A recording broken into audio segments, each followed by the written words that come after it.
While still a young industry as compared to other parts of the world, South Africa's animation sector has been growing steadily and is receiving increased international recognition. Well, this Women's Month, we celebrate women-owned businesses operating in the industry and their accomplishments as seen in Solas. It's an action-adventure, fantasy and coming-of-age series about the adventures of a girl named Solas who experiences her magical awakening in a world where magic is both dangerous and deadly. The film is the first woman-led Afro-anime series, a short film created by Thandiwe Mlauli. She joins us this morning to chat further about this. Thandiwe, a very good morning to you. A pleasure to have you with us. Hi. Thank you so much for having me. Well, tell us a bit about your journey and why animation. Well, I went to Los Angeles to study. And I studied producing, but I've always had a passion for animation. And once I graduated, it was something that I really decided to pursue with like everything in me. And luckily enough, there were so many opportunities that like opened up in terms of like one that stands out was this workshop that we had in 2018 called Black Women Animate. And it was just a workshop that really empowered women in this animation space. And so as soon as I chose to do animation, the world opened up to me as well. Well, that's so beautiful. And speak to us about the current landscape of animation, right? Would you say that what we're seeing now is a true reflection of the people who enjoy animation in the country? Absolutely not. Like, not even a little bit. I think Black and brown people here in South Africa and on the continent love animation. And yet we're constantly erased in these narratives. I'm not entirely sure why that is, but writers tend to write us out. And for us at Studio Yezi, we're just like, okay, we can't take this anymore.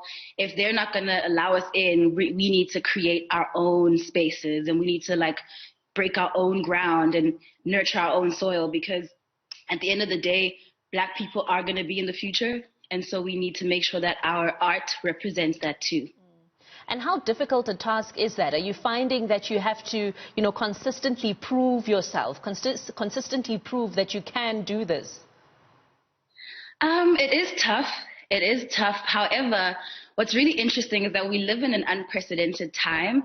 And in traveling overseas and going to these workshops, I realized that there's actually a large network of Black and brown people on the continent and all over the world who are passionate about the same thing. So while, yes, we have to prove ourselves and we have to show ourselves, we're also very talented. And it's just a matter of us doing what we have to do. And now that we have this opportunity, we're like linking with everybody all over the world, here in South Africa, in the diaspora, on the continent. Like we're passionate, we're pumped up.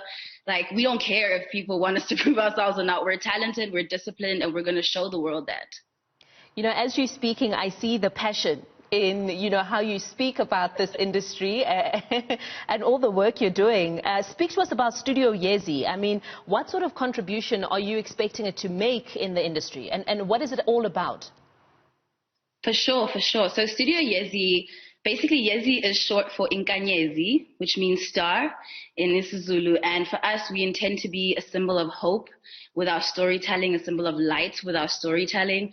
We have a very heart-centered business model. We're approaching entertainment and art in a completely different way. We're not using the regular models from Hollywood or the mainstream entertainment industry.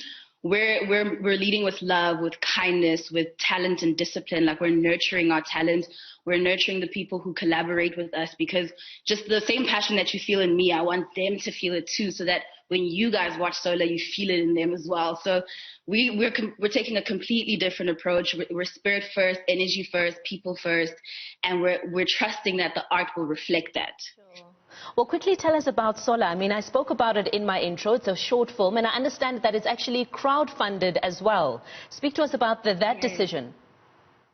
Okay, so Solas, like you mentioned earlier, that it's a story about a young magician who awakens to her magic in a world where magic is deadly and dangerous. And so for us, the core theme of Solas is the idea that as Black people, we need to embrace our magic, but when we're afraid of it, when we deny it, we leave ourselves more vulnerable. We need to own the gifts that we have. We need to own the love that we have, and we need to share it, But we chose crowdfunding because we really wanted something for the people, or we wanted the people to feel inspired. We wanted them to also feel like they were a part of making history and a part of just this new movement that we wanted to create. And so, yeah, crowdfunding was that option for us because we just didn't want to go the corporate route early, because oftentimes when we do that, we end up losing out. We end up having to give up our rights to produce. We end up not leading those show running rooms. Like other people think they can tell our stories better. So for us, if it means staying independent